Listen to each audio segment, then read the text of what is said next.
Definido aqui então essas guarda de rotas, né? Agora nós temos que definir o seguinte, tá? Então, o procedimento aqui, o usuário vai realizar, né, o login, aqui através do login component, tá? Vai ser feita uma requisição para o servidor, né, através aqui desse método. Nós, por enquanto, deixamos ele comentado, ok?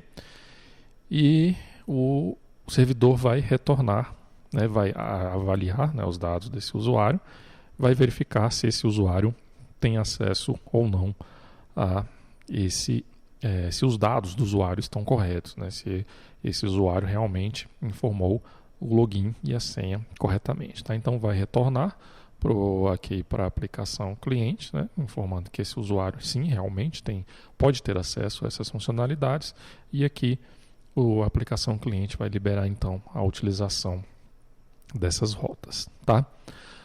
Só que aqui, em alguns momentos, tá? Então, por exemplo, aqui, o usuário ele realizou o login, né? Foi utilizado aqui o login service para realizar esse procedimento, e logo depois ele acessou aqui o component cargo component. Tá?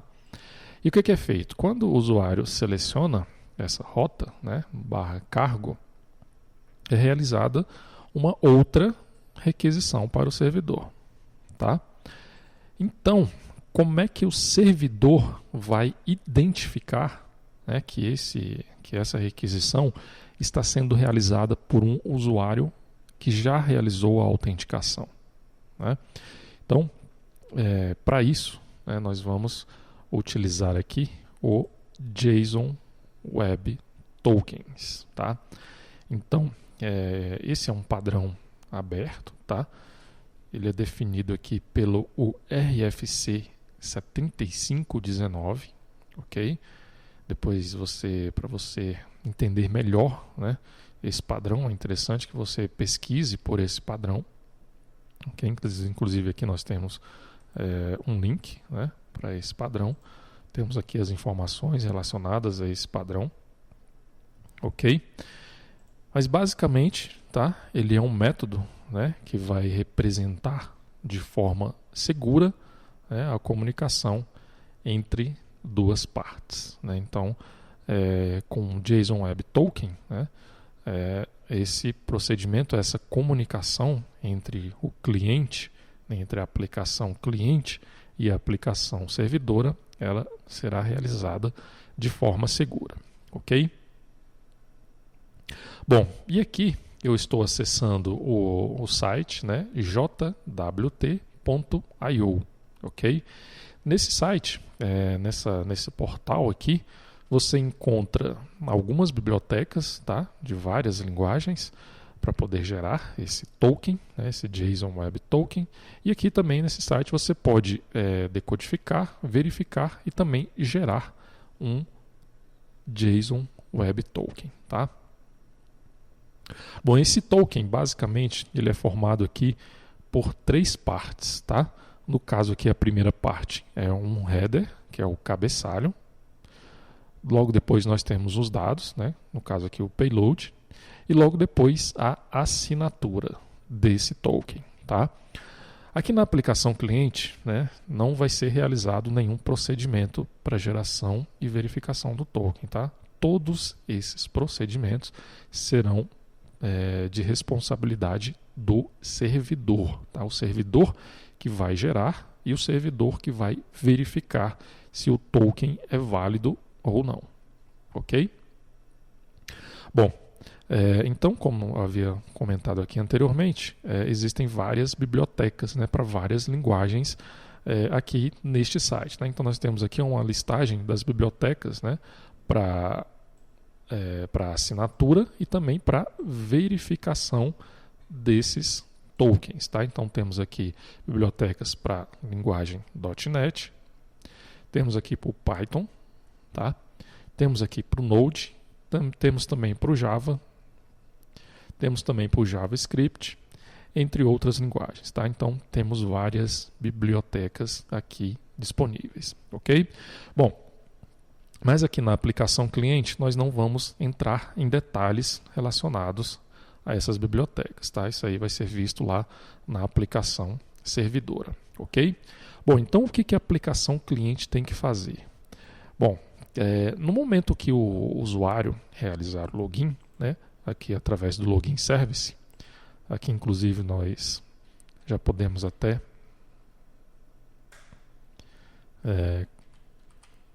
retirar aqui esse comentário, tá? Vamos comentar aqui essa outra parte. Quando o usuário fizer o login, né, vai ser realizada aqui uma requisição para o servidor, né, com os dados do usuário, no caso o login e também a senha, ok? O servidor vai fazer uma validação, vai gerar o token, tá? E mandar de volta aqui para a aplicação cliente, né? No caso a aplicação que realizou essa requisição, tá? Então a aplicação cliente, ela tem que, depois de realizar o login, ela vai ter que armazenar esse token, tá? Para que para que seja enviado para o servidor em qualquer requisição, tá?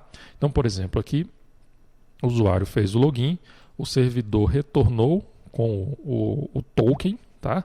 E na hora de realizar uma nova requisição aqui, por exemplo, para buscar a lista de cargos, esse token tem que ser mandado de volta para o servidor.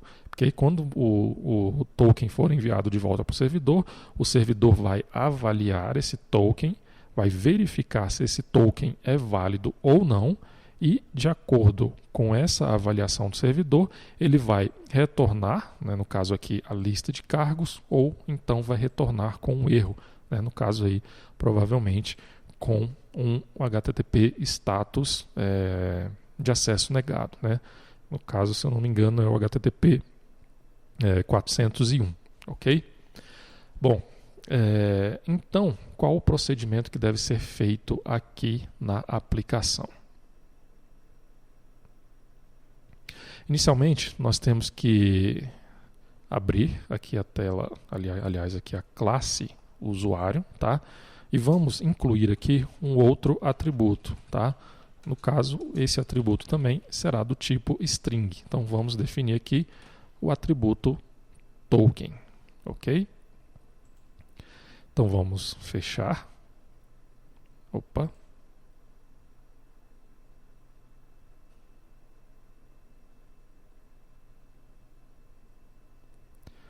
Aqui ocorreu um erro, só porque nós fizemos uma pequena alteração. Provavelmente algum problema da própria IDE, tá? Vamos salvar aqui.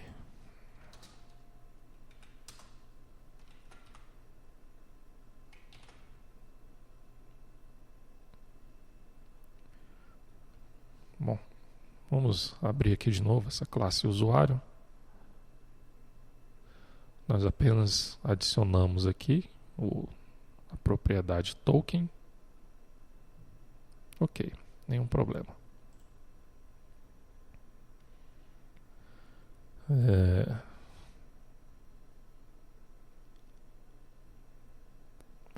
Vamos fazer o seguinte. Vamos só compilar aqui a aplicação, né, para ver se realmente é mostrado algum erro.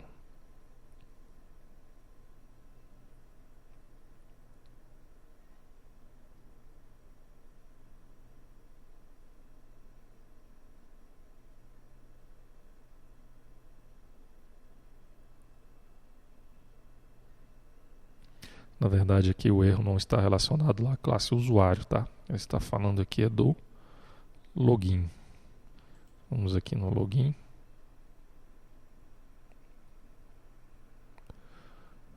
Aqui também o usuário.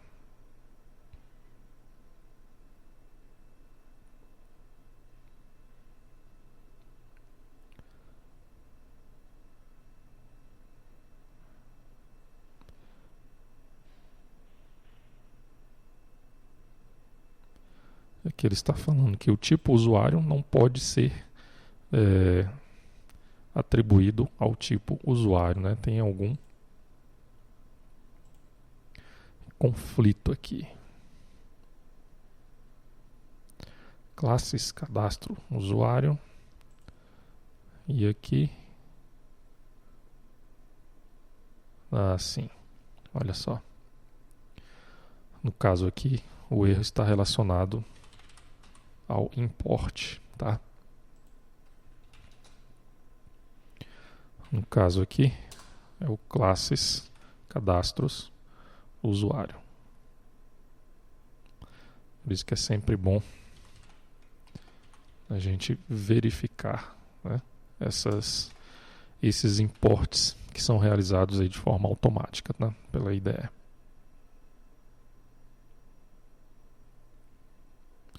Ok. Bom, então, continuando aqui, criamos lá o atributo token, né, na classe usuário. E aqui, nós vamos fazer o seguinte, tá? Aqui nós podemos fechar essas classes, tá?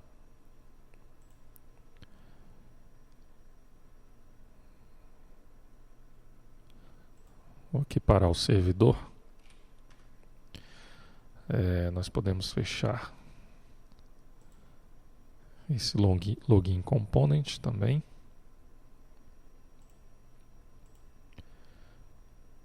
E aqui no módulo, no app module, tá? Nós temos que incluir, na verdade, primeiro nós temos que implementar um interceptor, tá? Então, o que que nós vamos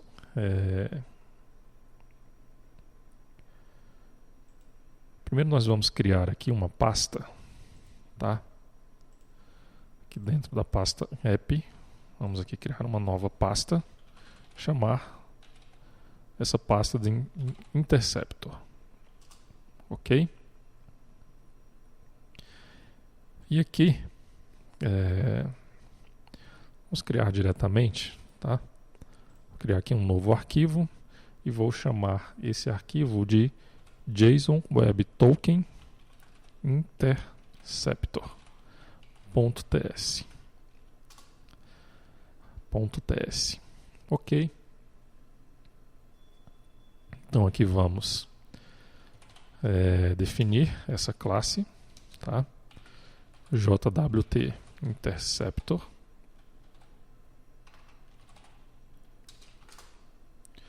Ok. Nós vamos precisar aqui utilizar o decorator injectable.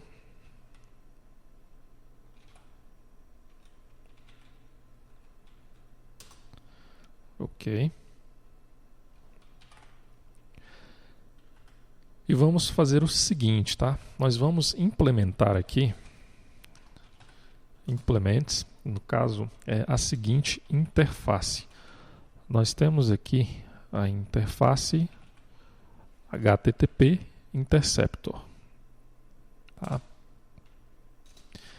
E essa interface, né, nós temos que implementar o método intercept, tá? Então, vamos acessar aqui essa interface e copiar então a assinatura deste método, ok? Bom,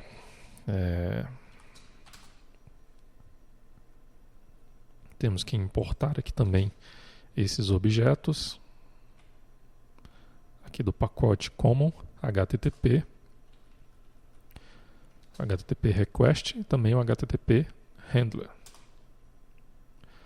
Temos aqui o observable lá do RxJS e também o HTTP event. Ok. Temos aí todos os imports realizados. E agora aqui ele está reclamando que nós ainda não temos, né, um retorno definido, tá? E qual o procedimento que nós temos que fazer aqui? Tá? No caso, esse aqui, essa classe, né, que implementa aqui o HTTP Interceptor, essa classe, né, ela vai interceptar todas as requisições, né, que serão realizadas para o servidor, tá? Então, qualquer requisição que for realizada para o servidor vai ser interceptada aqui por esta classe, ok?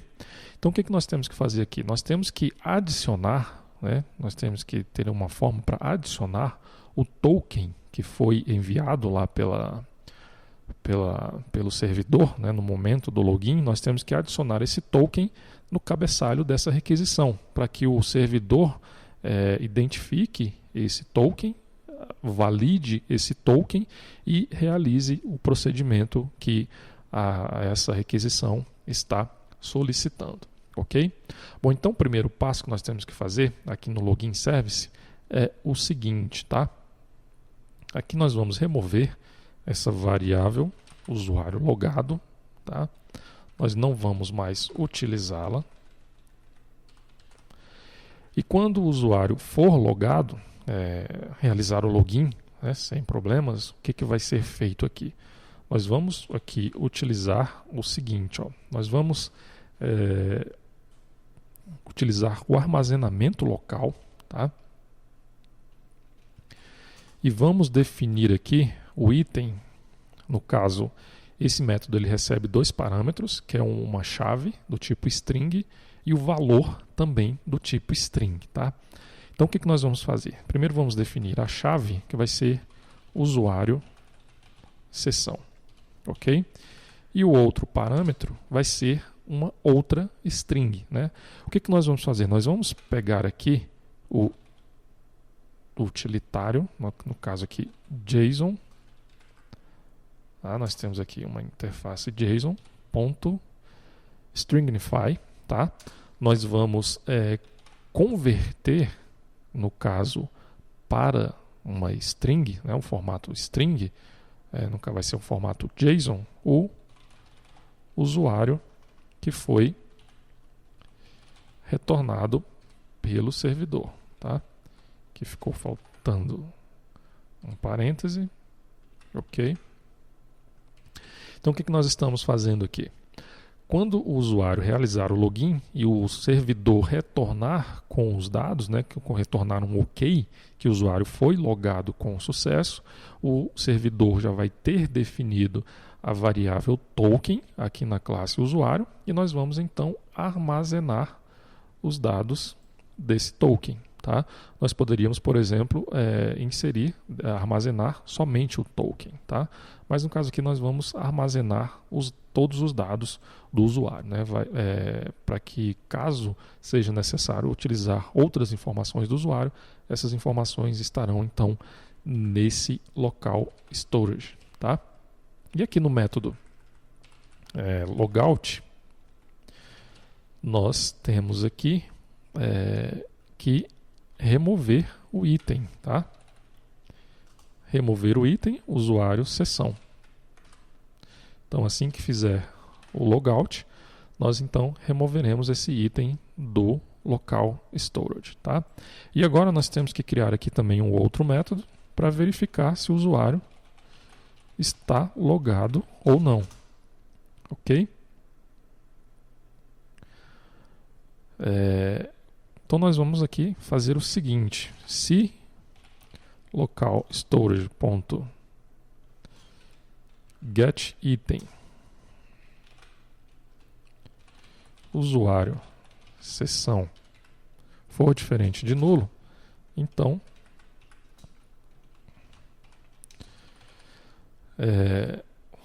vamos retornar true, tá? Caso contrário, vamos retornar falso, tá? Esse método aqui, ele vai ser do tipo booleano, ok? Então, o que nós vamos fazer aqui? Nós vamos buscar esse item lá do local storage, né, que foi definido aqui no momento do login. Se esse item estiver definido, né, for diferente de nulo, então significa que o usuário está logado. Caso contrário, o usuário não está logado, ele já realizou o logout aqui, então vai retornar um falso para o método que chamou esse método, tá? Bom, então, voltando aqui no Interceptor, tá? O que nós temos que fazer então? Primeiro, vamos criar aqui um objeto, né, da classe usuário. E esse objeto vai receber aqui um JSON, .parse. Nós vamos buscar lá do local storage o item usuário sessão. Ok? Então nós vamos fazer esse parse, tá?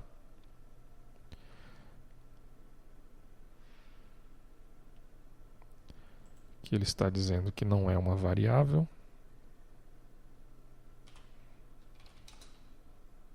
Ok.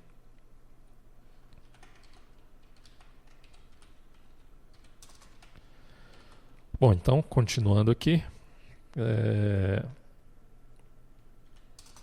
O que nós estamos fazendo aqui? Nós estamos buscando esse item que está armazenado aqui no local storage, tá? E estamos convertendo para um objeto usuário, né? Então, ou ele está armazenado como um JSON, nós vamos converter para um objeto usuário, ok? Se o objeto usuário for diferente de nulo e o atributo token também for diferente de nulo, o que nós iremos fazer aqui?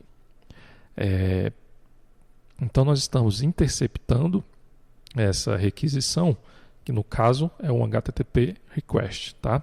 Então nós vamos inicialmente fazer um clone, tá? Um clone dessa requisição, tá? Que está sendo passado aqui como parâmetro desse método intercept, aqui da interface HTTP interceptor, ok?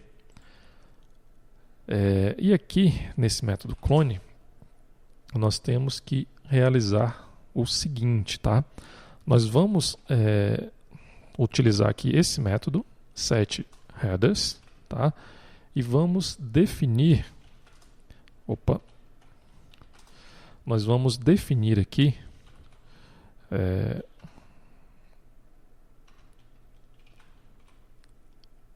no caso, o cabeçalho aqui nos imports ele não está buscando, né?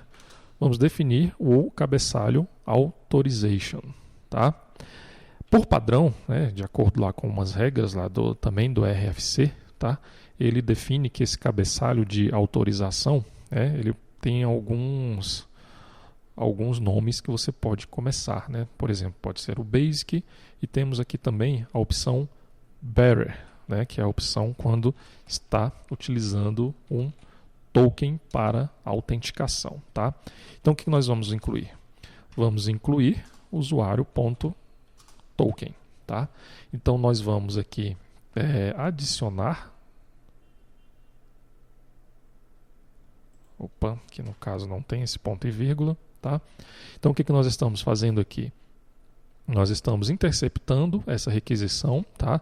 Esse procedimento aqui ele vai ser realizado antes de realizar a requisição para o servidor e estamos adicionando aqui ao cabeçalho dessa requisição um cabeçalho de autorização, tá? Então estamos definindo essa variável, essa string de forma estática, né, que é definido aí pelos padrões, lá um dos RFC, tá? Eu não me lembro aqui agora qual que é o padrão definido, mas da mesma forma que foi definido esse padrão aqui para o JSON Web Token, temos também aqui um padrão para os cabeçalhos de autorização, e quando é utilizado um token, é necessário utilizar aqui esse texto, tá? E logo depois nós temos um espaço e o token que vai ser utilizado aí para que o servidor valide essa requisição que está sendo realizada, tá? Bom, realizado, feito esse procedimento, né, adicionado então esse token, né, para requisição, nós vamos retornar aqui. No caso, nós temos esse objeto next, né, que é um HTTP handler, tá? Então nós vamos next.handle, tá? Então nós vamos passar aqui como parâmetro essa requisição que foi alterada, ok? Então vamos fechar aqui. Ok, então esse é o procedimento realizado aqui para interceptar, tá? E nós temos que realizar aqui também um outro procedimento aqui na classe AppModule, tá? Aqui nós temos que adicionar, né, no caso, um provider, tá? Aqui por enquanto nós só temos o Confirmation Service e vamos então adicionar um outro provider, tá? Que vai ser o seguinte. Aqui nós temos que adicionar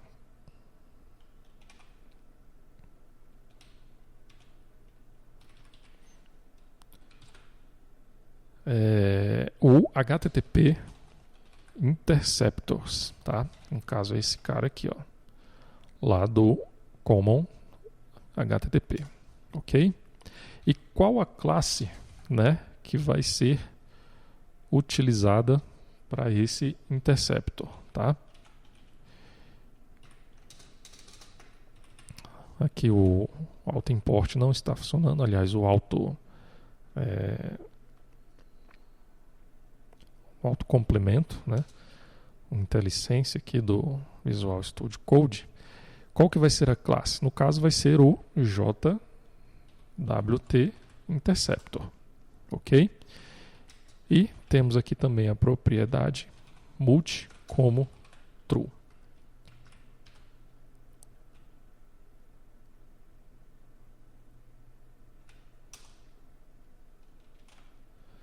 Aqui ele não está reconhecendo. Vamos analisar aqui os imports. Ok, HTTP Interceptors está ok.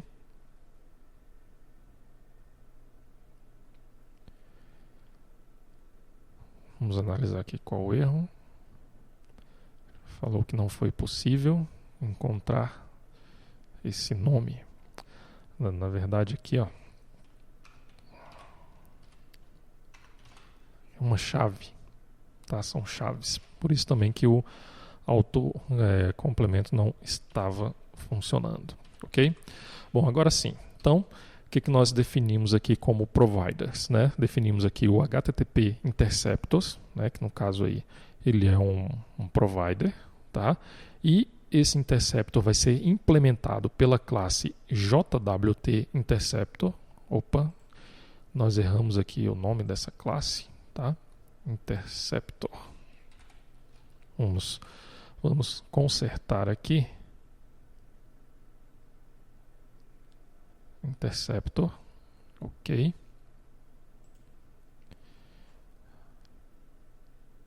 Vamos analisar aqui o import.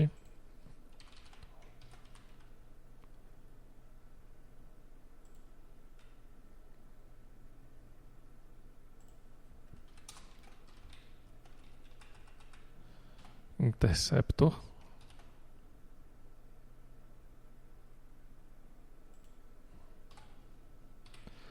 Ok, então o que nós estamos realizando aqui? Estamos definindo aqui um provider, né, que é o HTTP Interceptors. No caso, isso aqui é uma interface, tá? Essa interface está sendo implementada pela classe JWT Interceptor, tá? E nós temos aqui a propriedade multi como true, ok? Então, toda requisição que for realizada para o servidor, tá, vai ser interceptada por esta classe, tá, por esse interceptor. Nós iremos então adicionar esse cabeçalho e continuar, né, com essa requisição, ok? Bom, então é isso. No próximo vídeo, então, nós continuamos aqui com os testes para esse procedimento.